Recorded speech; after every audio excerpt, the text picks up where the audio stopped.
Yes, magandang tanghali mga minahal ko mga taga-subaybay. At dito ngayon ako sa bumili kasi ako ng ng ulam para sa tanghalian, yung luto na. At nilagang paa ng baboy yung binili ko. Isang order lang doon sa suki ko. At napadaan ako dito sa gawing ito ng IBP Road.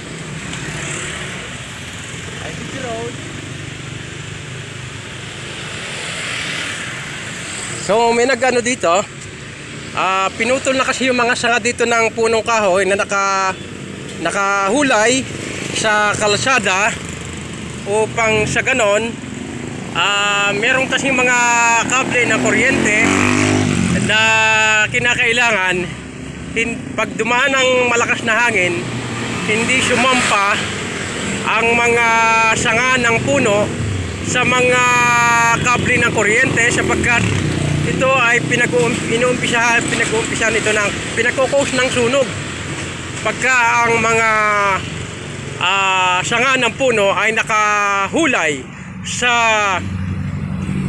kable ng kuryente ng Meralco. Kaya at saka papalapit na rin ang suna ng Pangulo sa huling Lunes ng buwan ng July ay suna na ng Pangulo Ferdinand Bongbong Marcos. So pinutol na rin ang mga sangang ito para magandang tingnan at malinis ang paligid. So ayan, pinagpuputol na nila yung mga puno ng sanga ng puno.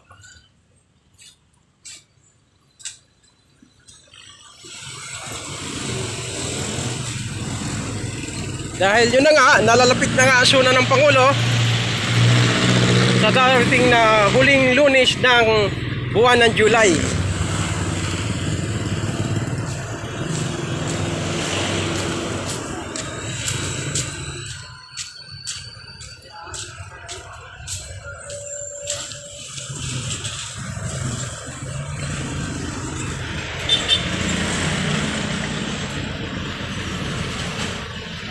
Yan, at maraming salamat. Thank you for watching. Mabuhay po mga minamahal ko mga taga-subaybay. Please, like and share po.